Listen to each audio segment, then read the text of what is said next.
5:30, we'll call the meeting to order. Mike's got the roll call. Open meetings.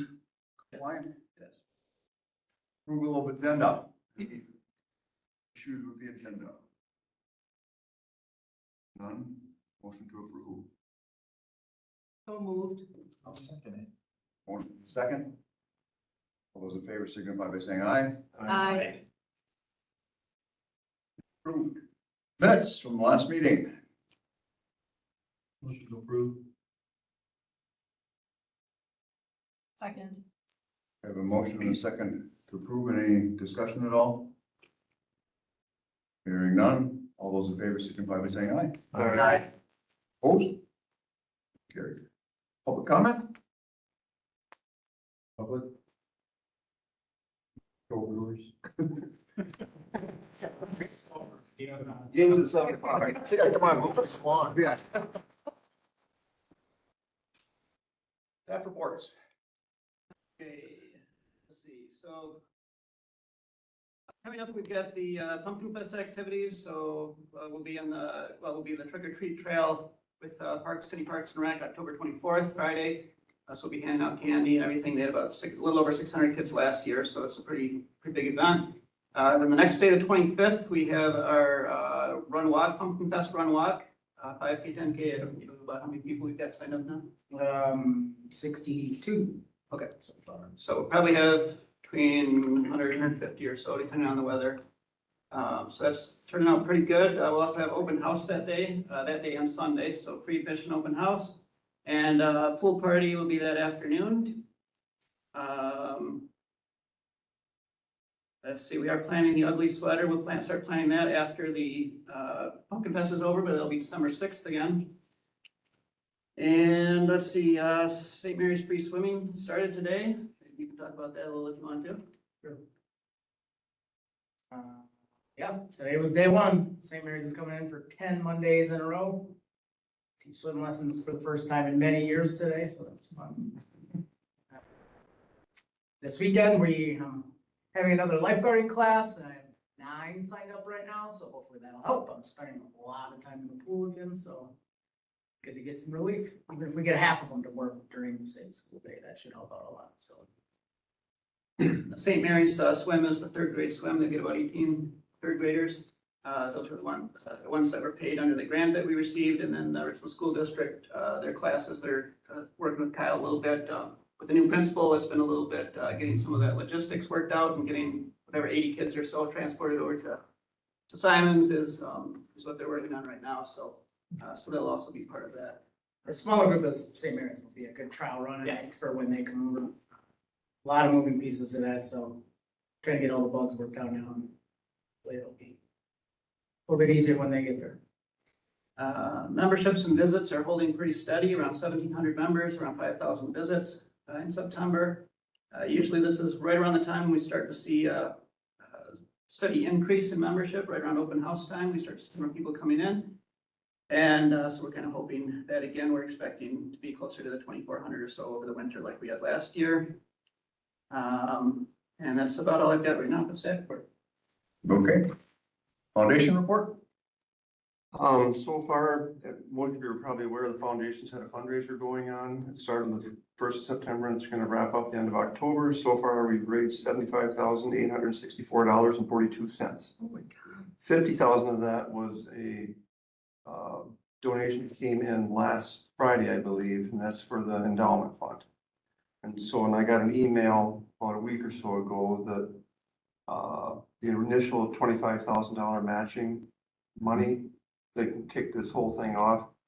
The person that started to initiate the process of that, so I'm guessing that money's coming out of a donor advised fund, and so it just takes a couple weeks for that. So we're over $100,000 now in our fundraising campaign, or we will be.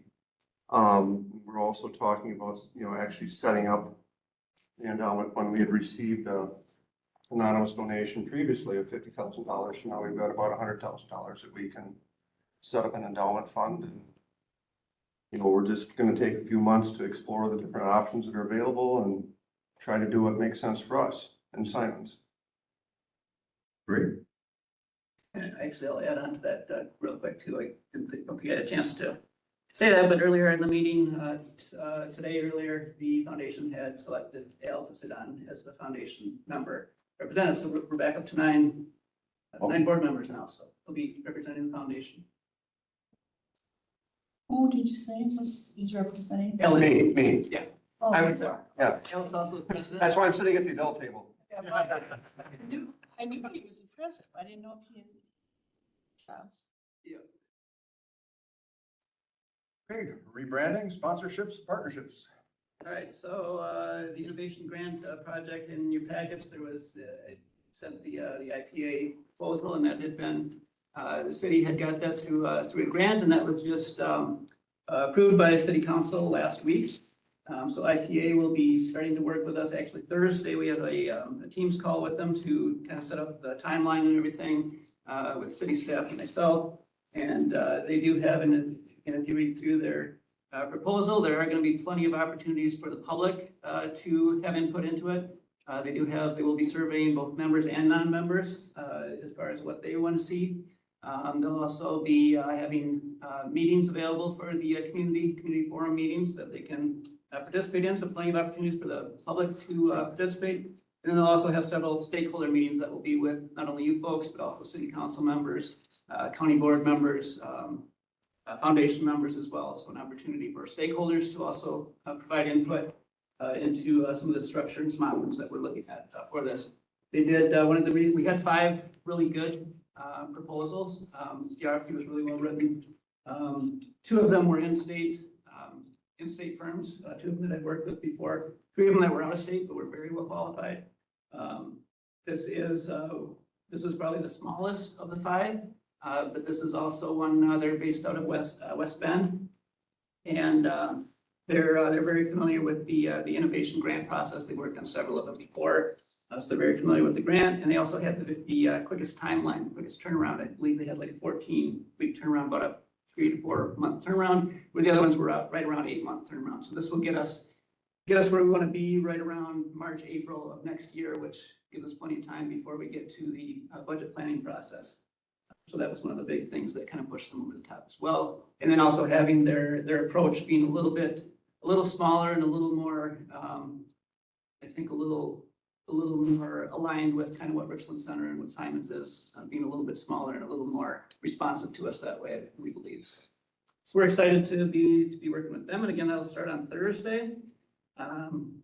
Venture Architects, I have not heard anything from them. I believe Trish was going to check with them again. I don't know if you guys have heard anything from them, but No, they Trish haven't. was out for a few days. Yeah, she's out. That's why I didn't get a chance to talk to her today, but yeah, they came in July 1st and did their tour for a couple of hours, and I haven't seen or heard from them since. So, so we'll keep banging on their door and see where they're at with that. That's all I got on that. Okay. Item 10, consider open gym daily or month fees for non-members. So while we've got temporary use of the gym, we're going to be starting last week in October. We're hoping to start. We wanted to wait till after the school was done with volleyball, so they didn't have to mess with taking the nets down every night. Plus, we wanted to get our pickleball lines put down on the floor, which some of the pickleball club members are doing on Wednesday, I believe. So we're going to be start using it with some open gyms beginning the last week in October and running through the winter. So, or as long as we have use of the gym.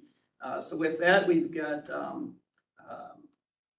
we're looking at what should we be charging people that aren't members? So non-members that come in to play pickleball, for example, or that come in with their family to, play basketball if we have open gym on one day. So we wanted to get a discussion going on how much should we be looking at those fees for. For example, one thing that when we talked to some of the pickleball players that were asking, we mentioned, well, what would $2 a day? Would that be something that would be reasonable? And the ones that we talked to said, yeah, that would be, I don't know what they pay at the community center, but that's kind of what they were, felt was affordable for them to do. So something, we didn't have that on our fee structure that you guys approved earlier this year. So basically it's up to you guys. If you want to charge something and you do, what do you want that rate to be? Thoughts? This would just be for non-members, members would already have Yep, it. this would be for non-members, and basically what we're looking at is, right now, because we're a little bit limited with what we can do, because we're not adding any staff, we won't really be staffing it, so we'll be looking for like volunteers from that group to kind of supervise, and they'll be kind of collecting fees, so it's gonna be more of an open gym situation. We've got people requesting to shoot around, play basketball, we've got some basketball leagues, or adult basketball league that wants to come in and maybe do some early morning basketball. Pickleball is probably the biggest group, and then we've got a lot of walkers that say that they often get kicked out of the community center in the wintertime because something else is going on. So a lot of people that want to come in and walk. So it'd be mostly what we'll probably be seeing is people coming in to walk laps, people coming in to play pickleball, and people coming in to shoot basketball. So it'll be, the easiest thing will probably be just collecting per day, because we don't have our fob system there to check in, and we're not going to pay money to put in a fob system there because we don't know what's going to happen with the gym, and so we're not going to invest money in that.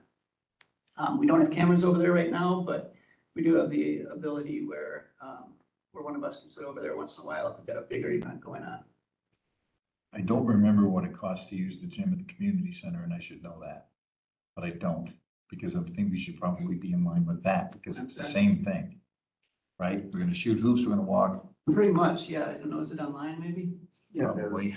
Somebody over there is raising his hand, I think he knows. Oh, yeah. Well, they charge us only on the weekends, and they charge $15 an hour. They don't charge by the person. Everywhere else I've always gone to play, they always charge you $2 a piece. And you're doing pickleball in there in the winter? Yeah. So what you're paying to do?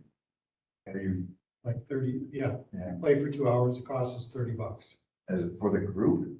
Yeah. Okay. To use in fair, to use in fair, Joe. Correct. Okay. It could be as Everywhere- simple as assigning $2 recommended fee. With a, Yeah, if you do $2 a person. That's what generally you charge in Minneapolis and Chicago. I'm not opposed to, I don't know any better than this guy just told me. But I don't. I mean, if they're getting that for pickleball, it's not huge money either, right? Use the whole gym. Yeah, it's not gonna be a big moneymaker or anything like that. Yeah. It's more, obviously, we wanna charge something for non-members. It's kind of a benefit for membership that you use for free or part of use for free.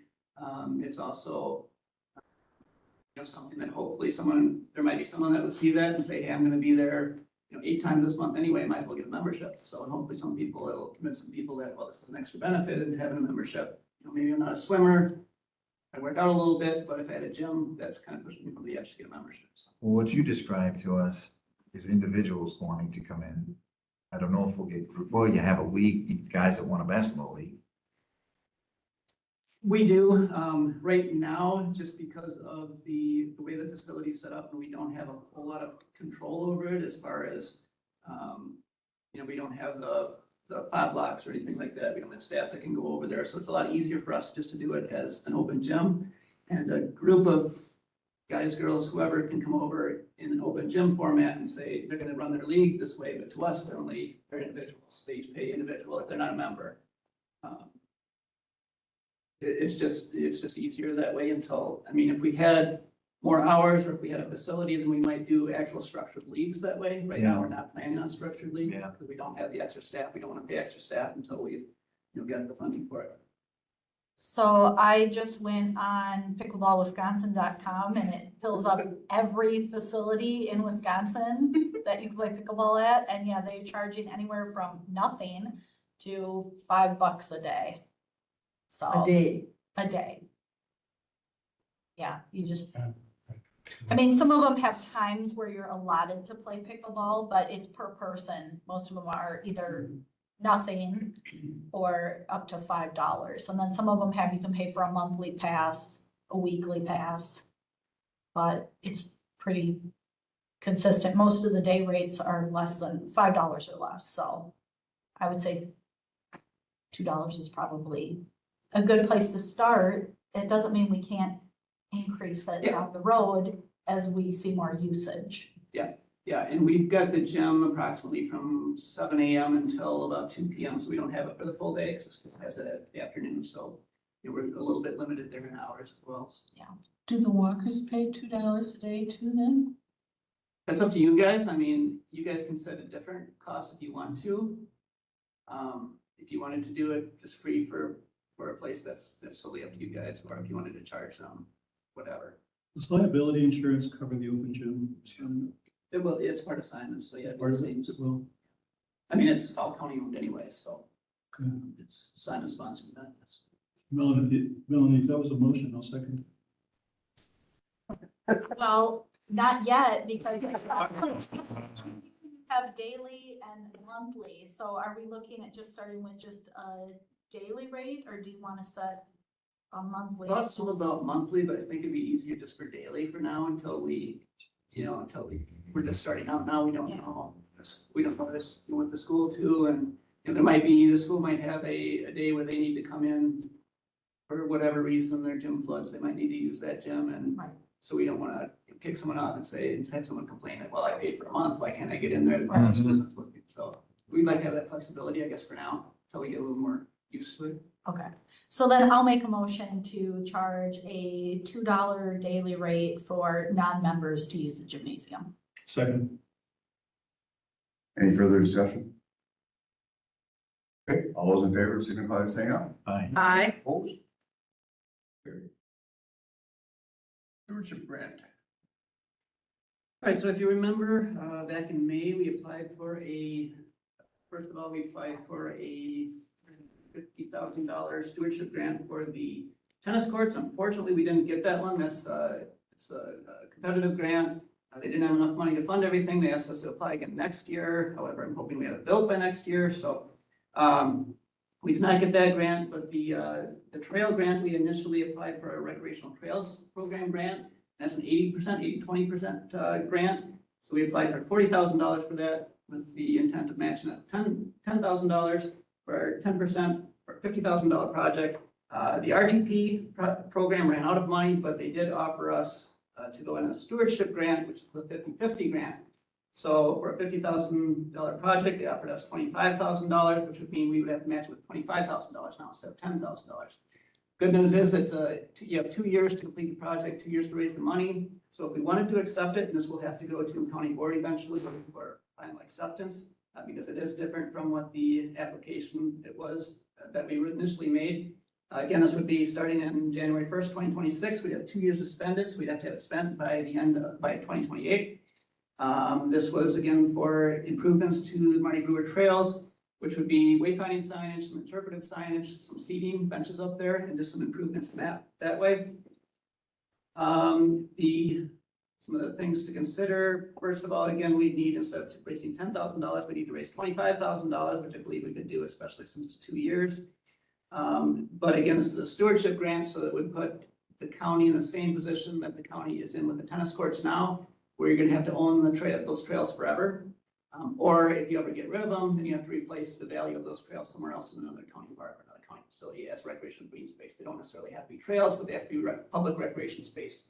So for example, if, Symons, the trails and everything went somewhere else, well, the trails technically and the tennis courts technically could go anywhere else until the county did something, replace that value somewhere else. So that's the one other thing that you have to remember with these trails. If you accept this grant, then you're basically accepting these trails and accepting these for pretty much forever unless you replace the value somewhere else, or the county is. So even if Symons went somewhere else to a YMCA or to the school or wherever, the trails and the tennis courts remain with the county until they do something different. So, and this would be a recommendation to the county board and the county, finance and administration, and then they would send it out to the county board and they'd have to make final determination. What's the foundation's reaction To what? to that request? Seems reasonable. And what's the county's position? We're already stuck with the tennis courts. I mean, they're. And I can't speak for everybody because we haven't talked about it in this context yet. I don't know that this is huge to preserve the trails forever. I don't necessarily foresee us wanting to tear them down or get rid of them, but the fact that we would have to consider that, yes, they must stay with the county, then, well, that could be a little different. I can't speak for the whole board, but me personally, I'd be in favor of it, but love to see how it goes through committee and then through the full board.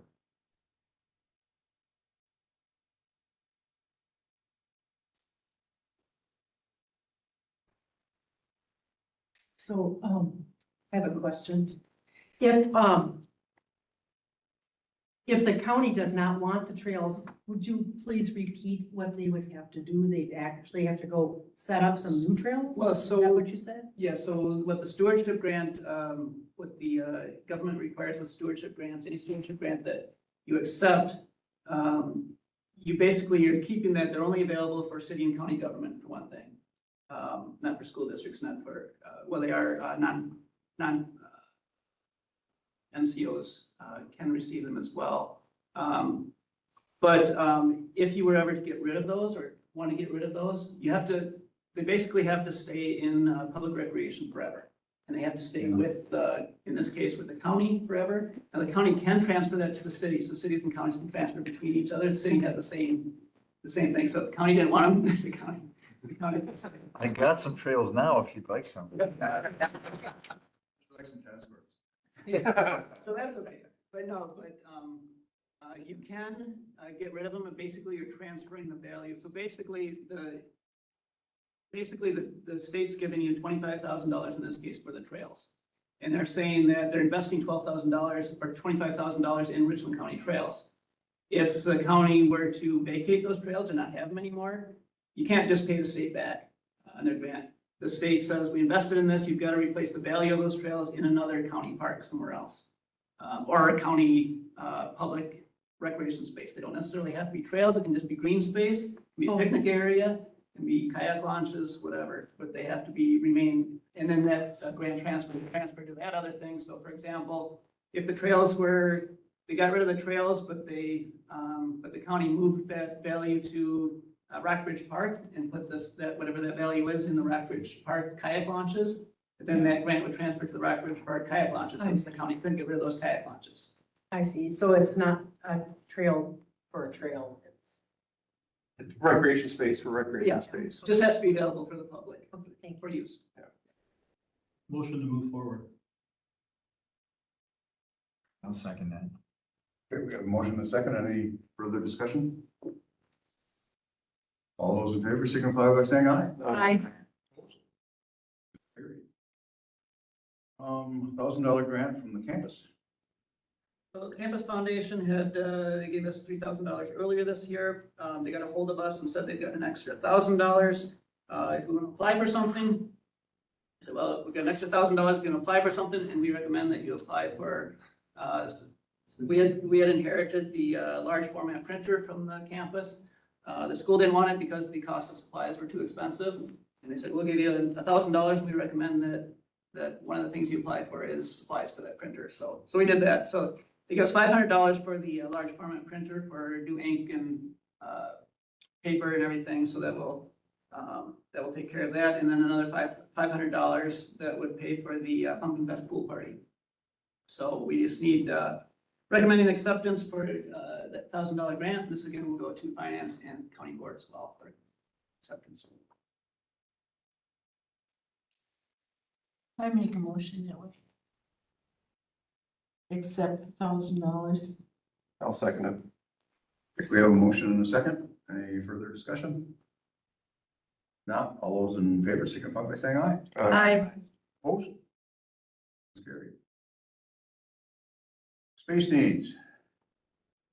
All right, so I heard a little bit, people have been asking about, space regarding gym, regarding the campus, regarding property. The county's looked a little bit at some property around Symons, possibly that might go with Symons.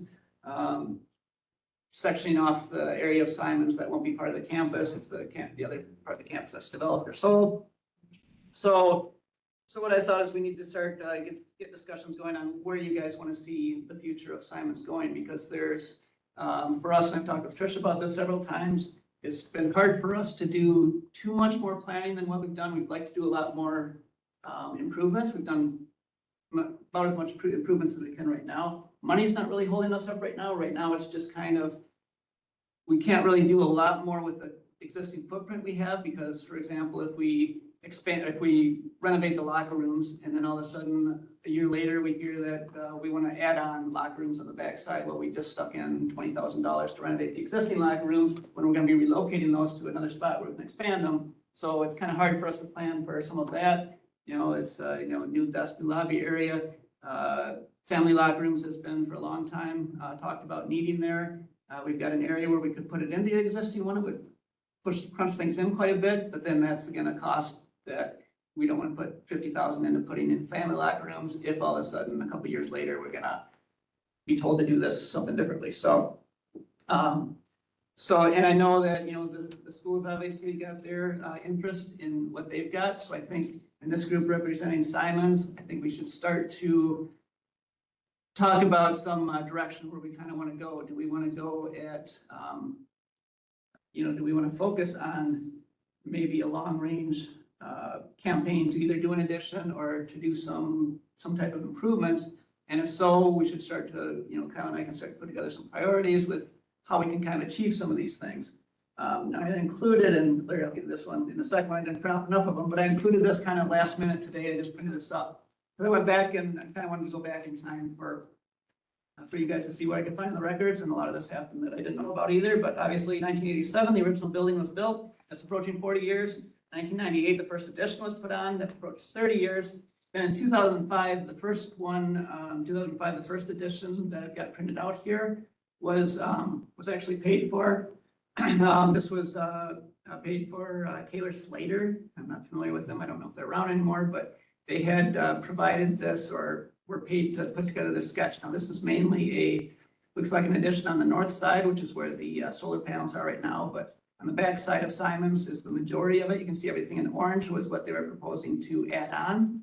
And at that time, it was gymnasium,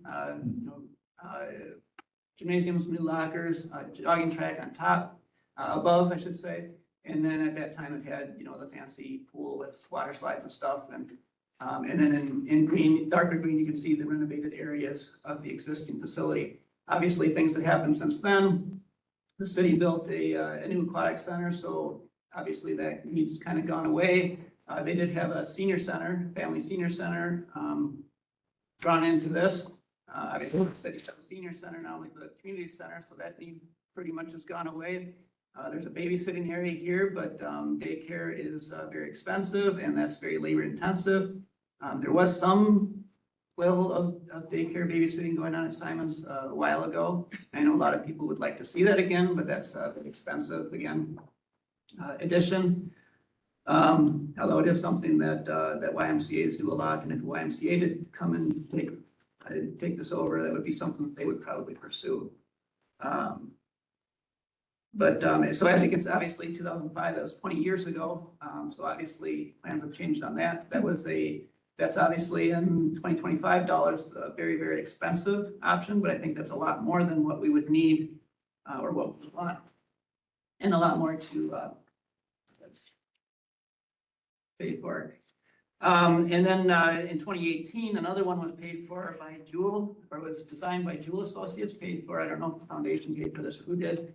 But this was, of course, the most recent one, and some of you might remember this one. This was the connection onto the current UW gymnasium. At that time, and I read over a lot of the notes, and there was a lot of discussions going between Denise, the past director, and the dean at UW Richland. UW Richland at the time was looking for renovations to the gym. There was some agreements going on there where the UW was going to approach the Board of Regents and look for Symons taking over the management of the gym and working with them for their classes and their sports and that type of thing, with a special deal for their students to use that as kind of a hybrid facility. And then most of the cost then was in the connection between Symons and the gym. And again, you can kind of see what they had put in there. That was $6,500, so a much smaller addition there. And that one came in that one I think they put on the website, and that was, I know they had some community meetings about it, or that I read about. And that was a couple $1 million, to do that. And obviously in $2025, that would be just double that, but, and again, that was well before we knew the condition of the gymnasium. And so basically those are things that have been looked at in the past. So obviously every 10 years or so, membership numbers have gotten high enough where in the past, Symons has looked at and even paid for plans, to be added on to be, different things to be done. And we're pretty much at that, almost at that 10-year thing again. And our numbers are back up to the numbers that they were the last 2 times that they had paid to have studies done. Obviously, we know a little more about the condition of the gym, and there are some challenges, there are pros and cons to the gym. The current gymnasium, the campus gymnasium, would be a little bit less to do than a new addition on the front end. As far as payment, it'd be a little bit quicker to get in there to do. However, in the long term, it would be probably more money to maintain because it's a lot of empty space or a lot of extra space that you wouldn't necessarily, that you designed in 1967 for a college gymnasium. It was perfect. For a school gymnasium, even nowadays, it's not bad. For a fitness facility, there's a lot of dead space that you're paying to heat. There's a lot of inefficiencies there that if you built new, yeah, it would cost more money. It would be a bigger, larger campaign. It would take longer to get that campaign done, but it would be something that you could design that would be more efficient for what you need for today and in the future. And then those future utility costs and staffing costs, you might not need as much staff to staff it. So long-term costs would probably be a little bit less than that. So there's trade-offs either way. There's interest in this. One thing that I told Trish, I said, as you guys get talking more about the gym, and I know that the school's got some interest there. So one thing, I said, first of all, it would be nice to see that process get moved along. I don't care what happens, but we kind of need to know, again, because we've got to go out there and run campaigns. We've got to raise the money to do this. We've got to design something, and we've got an existing facility that has a lot of needs in it as well, and a lot of requests for things to do. And like I just mentioned, it's hard for us to plan any of those things until we know what's going to happen long term. And but there are some advantages too, if this does come down to, if the school is interested in the gymnasium, for example, and they're able to work something out with the county.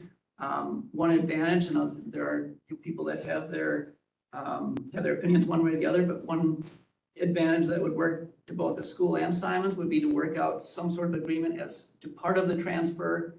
If it did go to the school, for example, and I have no idea, I'm not involved in any of these discussions, but if it did go to the school, one of the things that I would like to see is some kind of an agreement, and I don't know how this can be done, but that Symons would be continued to be permitted to have some use of it while we look at building a new or building addition, if that's where the direction that we're going to go. So that would allow us to continue to have that immediate use where we could immediately continue to run some programs and make sure that the facility is used as much of the time as possible. And while we're doing a campaign and while we're getting designs for whatever is going to be done, if it's going to be renovations, if it's going to be addition, that's it type of thing. So anyway, I kind of wanted to get just a discussion started. Obviously we're not in any place where we can do any recommendations or anything, but I kind of want to work towards that. And because I know that the county is kind of ramping up with the SEH study and kind of doing some other things with the rest of the campus, as well as the gymnasium in Melville Hall, and the school is looking at things because they've got space needs as well. So I think they're going to kind of move forward, and I think that that this group should move forward a little bit too, and get some of their priorities into the county and the city as well. So we know, and obviously the innovation study is coming up, so next year, so a lot of that's going to change. So that could change a lot of things as well. But I think if we continue to wait, there's always going to be something to wait for. There's always going to be study to wait for. There's always going to be, economic reasons to wait. There's going to be this and that to wait for. So I think, personally, I think we should start working on some opinions.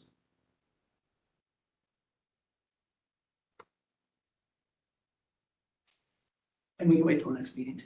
I just wanted to kind of throw that out there, get the discussion started. Ellen and I have had a few talks about this, the foundation and I had a few talks about this, because they're another one that, you know, they had mentioned their campaign, they're over $100,000 now. They're gonna be, doing some other things during Pumpkin Fest, and then we'll be, doing some bigger things we've talked about next year as well. We've got another campaign next year that we're looking at. So they're ramping up, with their endowment fund as well. So, but they're gonna be looking at, you know, how can they get involved with some of that stuff and what direction are they gonna go? You know, I could see the difficulty in not being able to make a decision at this point, but if I look at the state of the finances in the county and what the next couple of years look like, and I look at the state of the finances in the city, what the next couple of years look like, it looks to me like if Symons is gonna move, it's the foundation that's gonna really push it. So I'm just wondering whether or not it might make sense to county. You outlined like 5 different models in your talk. What if you put those 5 on paper, and then we reviewed them next time?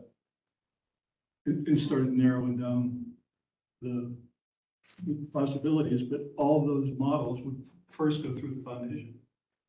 You're talking about models of operation. The discussion item on the agenda is future space needs, not necessarily Operational needs. problems. I think, yeah, the innovation study is gonna really address the operation model. Right. That you guys will have an opportunity through stakeholder meetings and everything. Yeah. Right. I've got a few No, I was talking about space. space, yeah. I was just trying to get the ball moving. Yeah, and part of the thing with the space too is we were kind of waiting a little bit on the venture architects because they were supposed to deal with a lot of that. And so we're hoping, and I'll talk more with Trish when she gets back too, and we'll give them another push if we need to or whatever. See where that process is at, because that'll play into it as well too.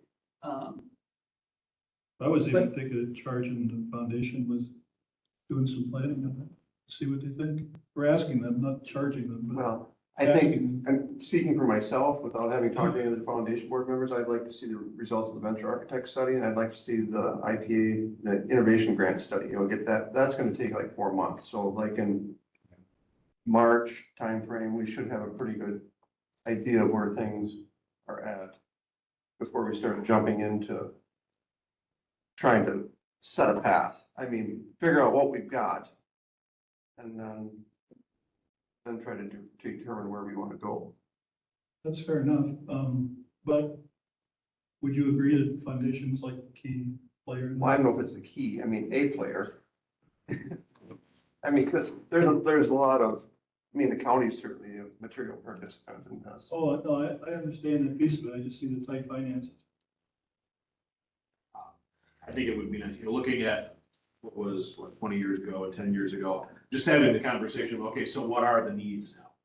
Given current programming, given current trends, given, demographics that we know of in the area, what are the needs that are going to best serve the facility space-wise and space utilization-wise moving forwards? Is the first step, okay, let's take those solar panels and move them over.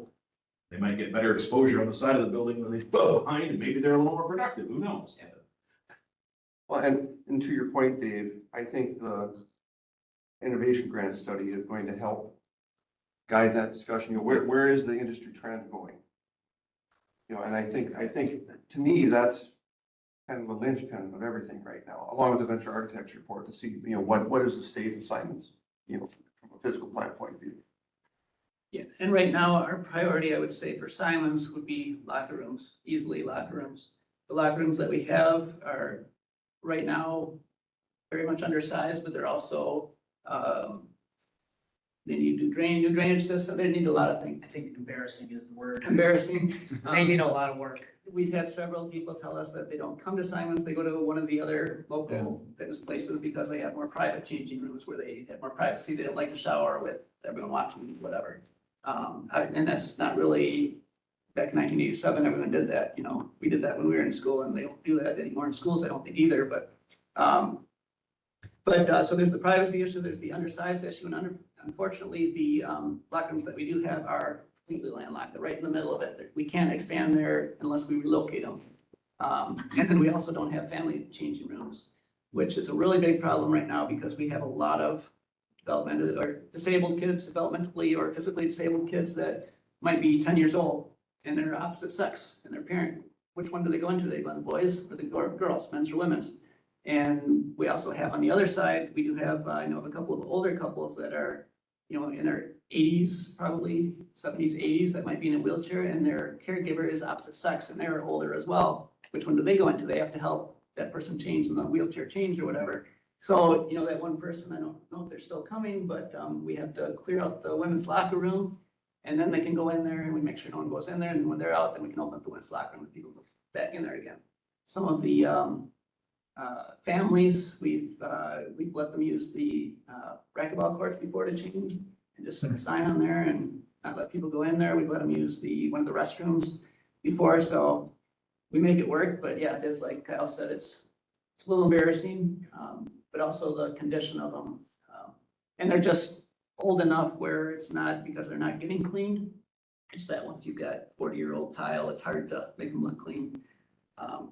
So that's, Cracked and glued together and the grout is coming out. So even when you clean them now, it looks like you're spraying dirt everywhere, but it's the grout from the tile works. so that's the number one priority, and that's not a new gymnasium, that's not pickleball course, that's not, you know, adding anything on, that's just basically updating to what today's standards are. Yeah. And it's, you know, not even adding any members on there, it's just improving what we've got. And again, unfortunately, those are kind of landlocked there. But, you know, the cheapest way to do that is without doing any addition or anything like that, is putting a family locker rooms where the existing lobby and the front desk is, because that's right next to the existing locker rooms and right next to the pool. And then renovating the locker rooms, they wouldn't get bigger, but at least they'd get upgraded in size, a new drain so they wouldn't smell and whatever else. And then we just obviously have to relocate the front desk in the lobby area, which would probably go to where the existing weight room is. And then the weight room would have to go back into one of the racquetball courts or back into the fitness classroom. And maybe the fitness classroom could go over the gymnasium while we had use of that or something. But and that's kind of where we're at. We're struggling with, if we don't have direction, it's hard for us to kind of plan, because the biggest complaint we've got, the number one need we have is the locker rooms, and we can't do anything with the locker rooms until we know. But it sounds like locker rooms is a definite need. Yeah.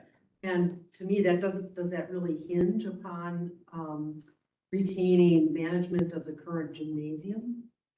No, the only thing that basically does is we don't want to spend, you know, whatever, $100,000 to redo these locker rooms and then be told 5 years from now, No. okay, we're putting this addition on back, well, we just wasted $150,000 of, especially if it's taxpayer money, but even if it's donation money, we could have spent that somewhere else, and we could have bit the bullet for 5 years if we were gonna, you know, we can live with this for 5 years if we know something's gonna be 5 years down the road, that's gonna be an improvement. People are happy to, you know, not happy, but they're fine doing that. They're understanding. Yeah, right now, they've seen the improvements, they're happy for the way things have been the improvements over the last year and a half. But they're starting to, you know, question, okay, what's the next thing? When are these locker rooms gonna be fixed? We've been working on family locker rooms, or we've been talking about family locker rooms, I don't know how long they have been, but forever. That's been a need, I think that was back in the 2005 thing they talked about. And nothing still happened, and that's more of an issue now that we're getting into more and more, trying to be more and more inclusive, more and more developmentally disabled people. There are more and more caregivers out there, and how do we address that and still, you know, not offend the people that are worried about the whole same-sex thing, men's versus women's, family stuff. Mike Hardy might have to move out of his room. You get a trailer outside for your office.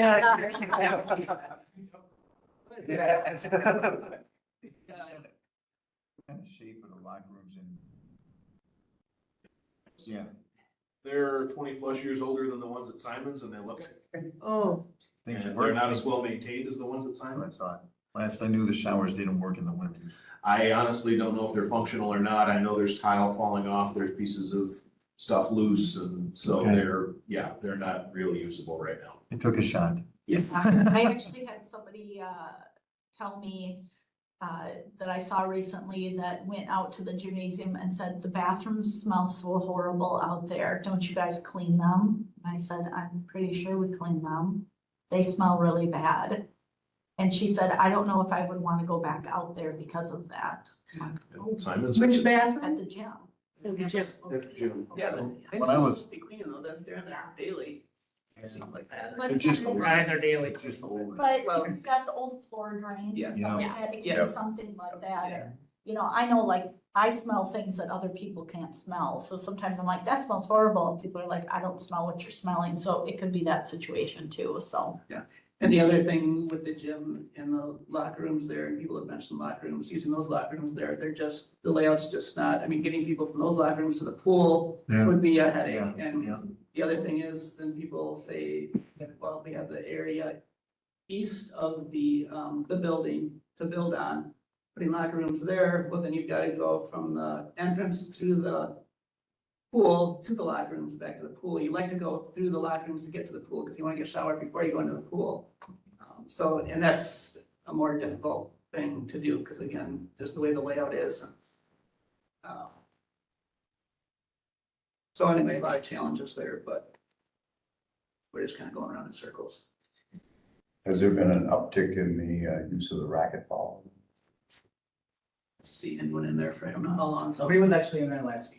yeah, But that was kind of- There's a couple guys that come in there early in the morning. that Yeah, they don't- disappeared for a few months and now I don't know if they're just not around for the summer months, but now they're back. Well, one was back last week. It's still not enough to Right. justify really Right. Yeah. keeping two, let alone.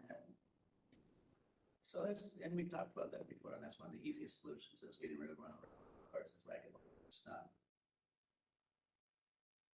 So that is an option, and that's kind of out there, and we kind of held that. We've talked a little bit, we've got some designs actually on moving the weight room back in there a little bit, because that's probably number 2 on the priority thing, is people have been asking. Number 2 for sure. Number 2, for improving and expanding the weight room. So we've been getting a lot of requests about that, but, so that is some of the members' priority.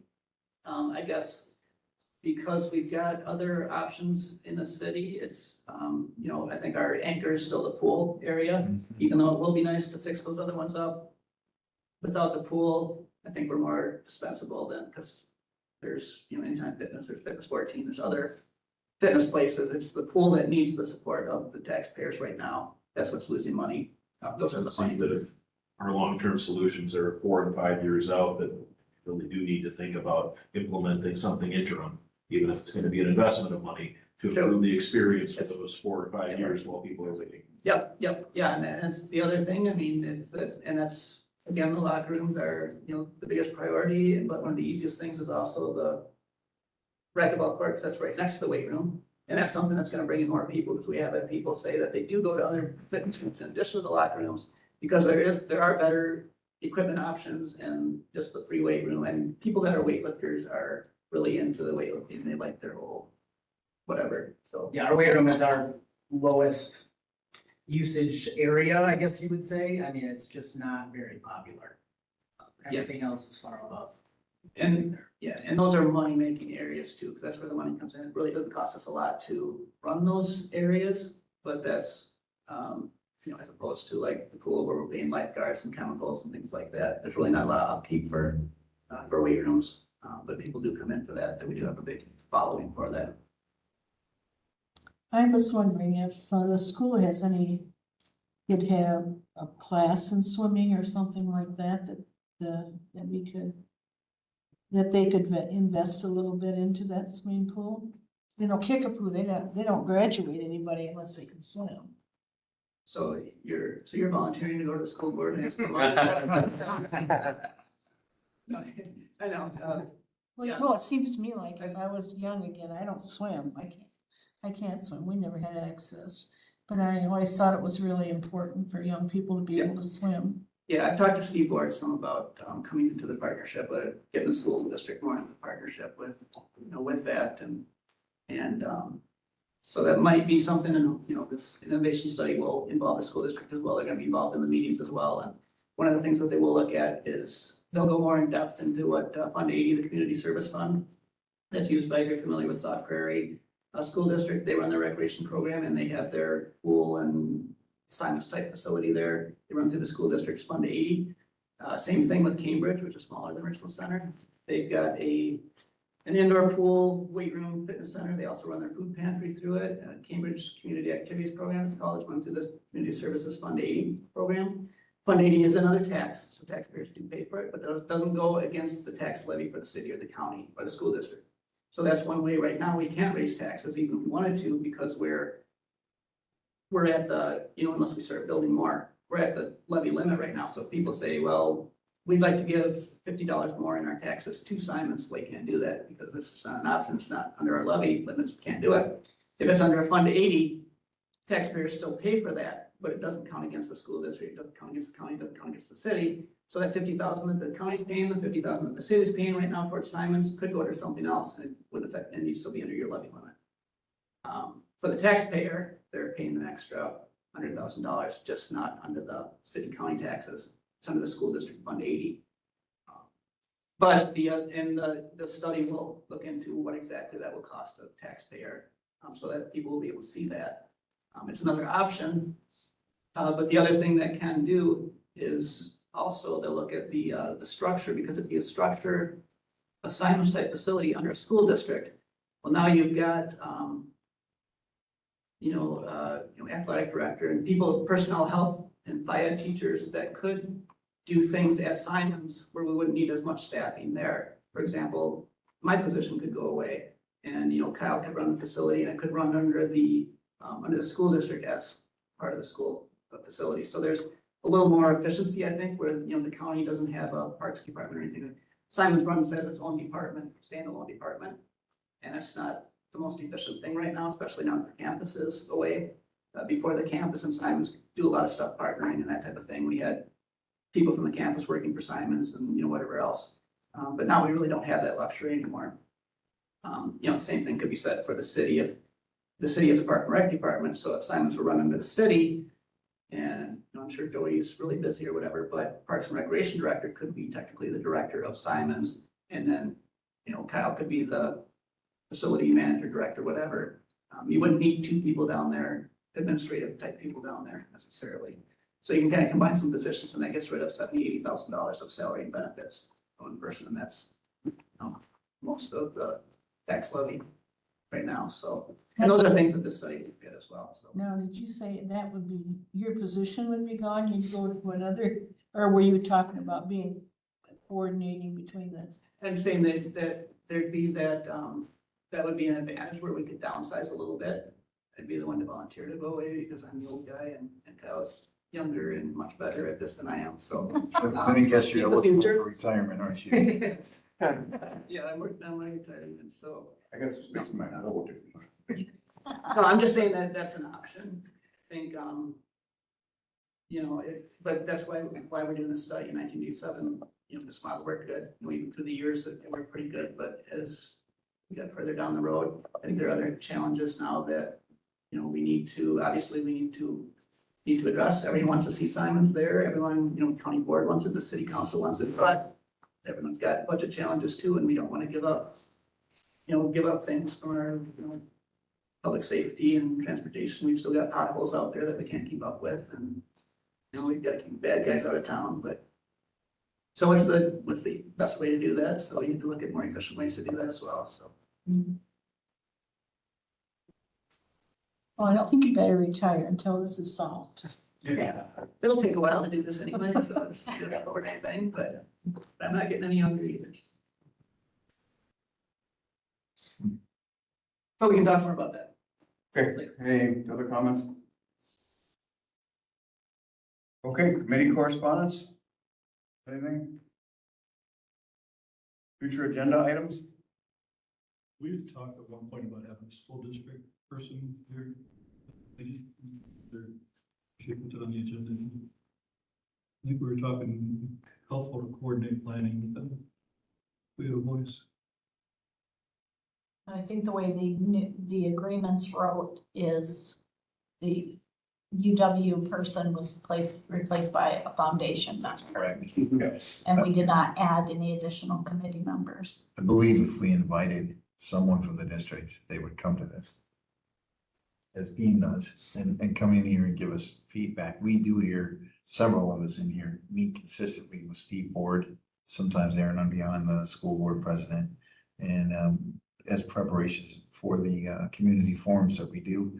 And we do hear from Steve quite often, and I know where his head is on Symons.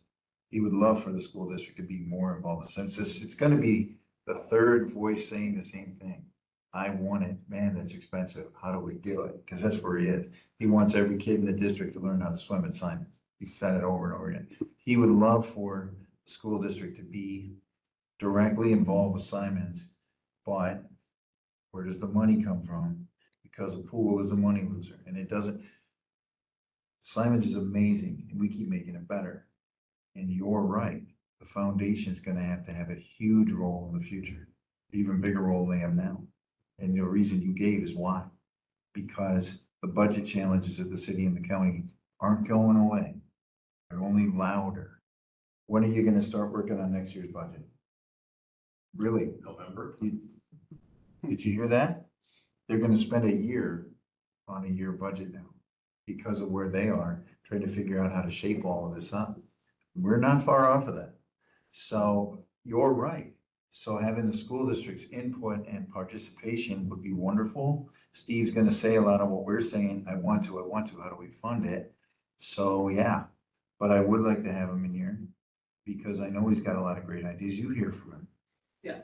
Yeah. Yeah, and yeah, I agree with all that too, and I know he was, even more, I guess, interested in coming here before the MOU discussions with the gym, and some things that kind of got him a little bit, hesitant, I guess, was because there are some people out there still that, want to put Symons against the school district. You know, they shouldn't get the gym, Symons should have the gym or whatever, and he doesn't want to come between that, he doesn't want to get that, you know. And he said, Won't have that voice. yeah, but yeah, I agree, he wants to be involved, he is doing a lot of stuff with us, working with Kyle and I a lot to do a lot of programming with their teachers, so they're not just doing swim lessons, there's some other things we're working with them. So they're getting more and more involved, and hopefully that will help too, and going through the study that, you know, we'll be able to answer some of those questions, and maybe he'll become a third partner, maybe he'll go completely to them, maybe he'll go to a YMCA or to a foundation or something. But in some role, yeah, we want to continue to work with him as well as Ithaca and St. Mary's and the other schools in the county. Should point out, I did meet with the partner school a couple weeks ago, and 3 of the kids taking the lifeguarding class this weekend are from that partner school. Nice. So that's just one more thing. I mean, that's pretty cool. Yeah. See, there is a path forward here, and we're doing what we should be doing. We put more people in here, got more voices in here. We're talking about adding the school to the voices in here. And the partner school needs to be where we start from here, because that thing started in a quiet little conference room conversation of how would we ever do this, and it's now got a wait list. And it's growing the enrollment in a school district that had just bottomed out. They just had, they were, wait a minute, I got 2 expert witnesses right here. How was the school district doing on enrollment 5 or 6 years ago? Oh, man, things have turned though. Test scores are coming up, enrollment's coming up, and that school, that partner school, is a big part of why, which is why they want more space for it. Because they've got more kids they could put in it. And now you're telling me we're getting lifeguards. Well, what else can we get out of this thing? And really, and then that police officer in the school, which is 70% funded by the school, 30% by the city, another wonderful example of joint collaboration that worked. And that cop in that school is another part of the reason enrollment's turning the other way. Because the faculty, the parents, and the kids, they feel like they've got a resource, somebody takes them seriously, they can talk to, and a lot of us did that together. A lot of us did that together. But I think having the schools in here is actually pretty critical to the future of Symons, and I think that the foundation's input is gonna get louder and louder. When we talk about money, nobody here wants Symons to go away. Nobody. But when you start looking at what we might have to cut on either side of this thing, it's getting to the point where it's gonna freak people out. Like, it's really soon. I don't mean 5 years away. And so, you know, getting ahead of what this looks like and how to do it. If you're gonna invite Steve, or you want me to do it? I'll invite him.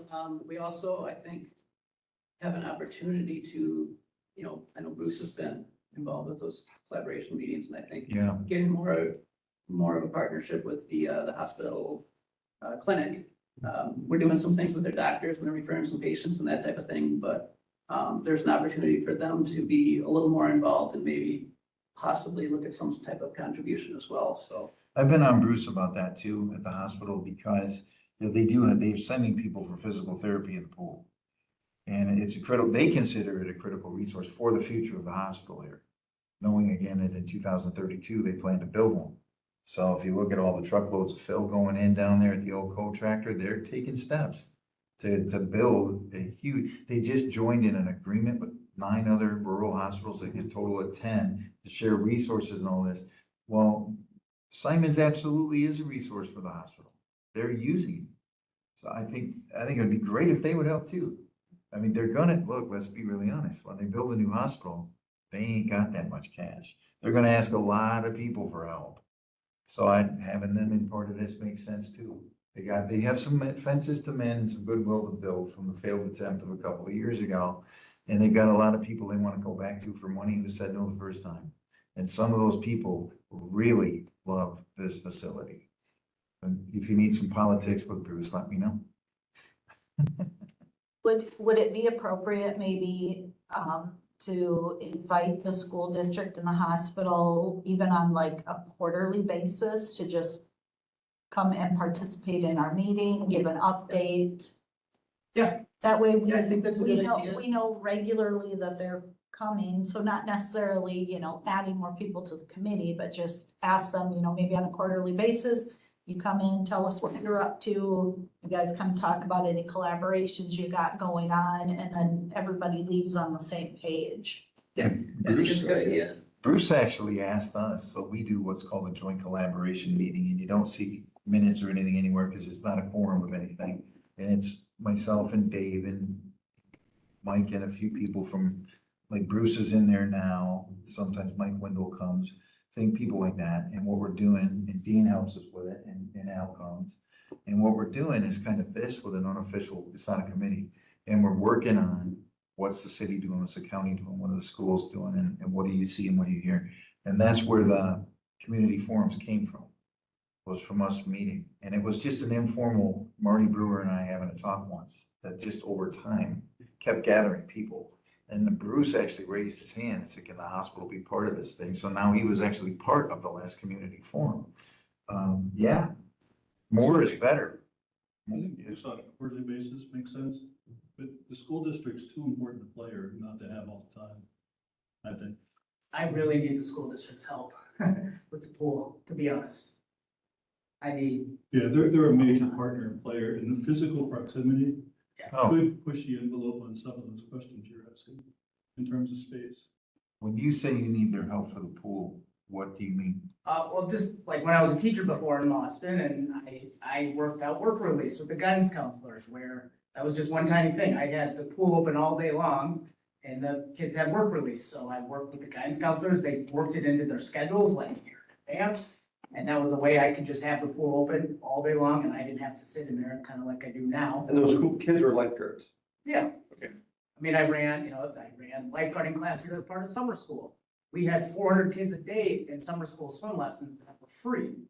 Well, yeah, it might take some of our income away if we run swim lessons, we don't charge them that much. I mean, it's not a huge income for us, but that would be a huge income for the school district. Think 400 kids. That's how many kids would come through the pool in like 6 hours in Boston. I mean, it was insane. And so they got them all for free. And I had 10 lifeguards there running that many kids through all day long. It was huge. I mean, and that's what this could be again, but I need a lot of help for that. Guards, to have them kind of help schedule that many kids. I mean, those are just 2 small examples. I mean, they could be coming over for work release and working the front desk.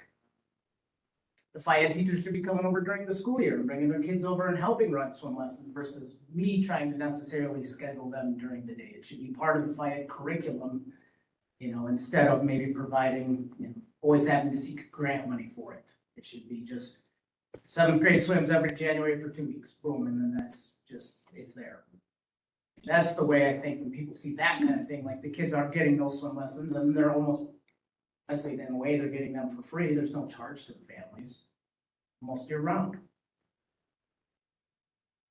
I can reach out to Steve Ford and I'll, maybe start sending packets to both Steve and Bruce. Monthly packets, so they see what's on the agenda and, I'd include some things on the agenda that might be quarterly for, interest to Bruce in the hospital. And then, invite Steve to input on the agenda as well. If that works. There's a lot of committees too within the school district where kids would like to help or do something. Yeah, they can get some credit for it.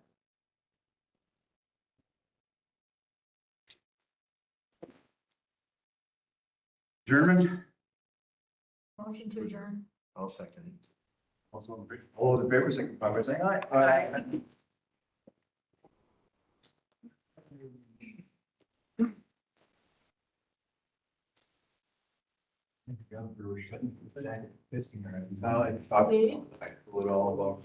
Yeah.